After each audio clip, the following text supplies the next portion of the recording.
Anda kembali di Kompas Sahur, saya Gita Maharkesri.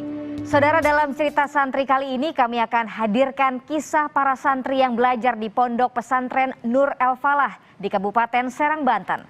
Di pesantren itu, para santri dididik untuk menjadi ulama intelektual dengan bekal penerapan kemampuan menggunakan teknologi terkini.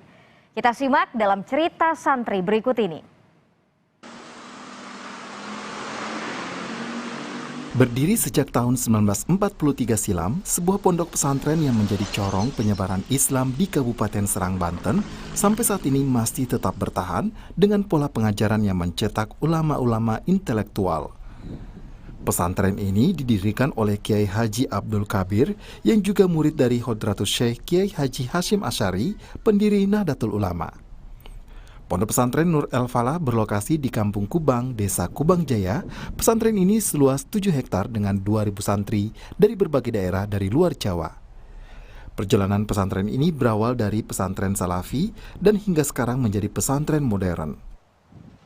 Sebagai lembaga yang bertanggung jawab menjaga ukhuwah Islamiyah serta menyeimbangkan perubahan zaman, pondok pesantren yang berusia hampir 80 tahun ini menyediakan program pendidikan berbasis teknologi demi menggali potensi santri dan santriwati. Hal ini dilakukan agar para santri bisa mengikuti pendidikan yang sesuai dengan keinginan mereka. Di pesantren ini, para santri yang mengikuti kelas menggunakan sistem sidik jari dengan sistem absensi yang terintegrasi melalui pemantauan langsung dari orang tua para santri. Orang tua bisa memantau aktivitas belajar seperti kehadiran, nilai, kegiatan, hingga pelanggaran yang dilakukan oleh anak mereka saat menuntut ilmu di tempat ini. Tidak hanya kemampuan komputer dasar, para santri di pesantren ini juga dilatih untuk memiliki kemampuan pengeditan dan desain menggunakan komputer. Menurut saya sih sama 3 tahun di sini tuh rasanya sebentar ya, sebab di sini tuh selain kegiatan sekolah kita juga dibimbing untuk gimana caranya kita dapat berkembang di dunia teknologi sekarang ini.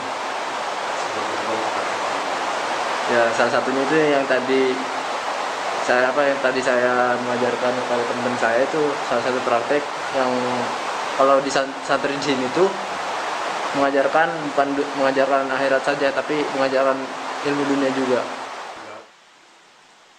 Ada pula program diplomasi untuk pelatihan penghafalan Al-Quran dari para ahli yang didatangkan langsung dari Timur Tengah, sehingga para santri dapat menjadi kader yang mumpuni saat terjun di masyarakat.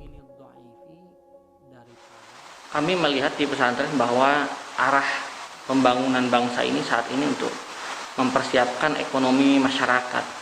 Sehingga pondok pesantren saat ini perlu untuk ambil sikap dan mengambil bagian dan peran dalam pengembangan ekonomi ke depan, terutama mempersiapkan generasi-generasi santri yang siap secara ekonomi dan teknologi. Kegiatan belajar di Ponpes ini juga didukung oleh sarana dan prasarana yang lengkap maupun pendidikan formal seperti Madrasah Ibtidaiyah, Madrasah Sanawiyah, Sekolah Menengah Pertama, Madrasah Aliyah, Sekolah Menengah Atas, Sekolah Menengah Kejuruan, dan perguruan tinggi yang dapat mencetak akademisi sesuai dengan visi misi pondok pesantren. Selain itu, pesantren Nur El Falah mengajarkan kewirausahaan seperti membuat roti, koperasi penatu, pencukuran, hingga konveksi serta pertanian. Suherdi, Kompas TV, Serang, Banten.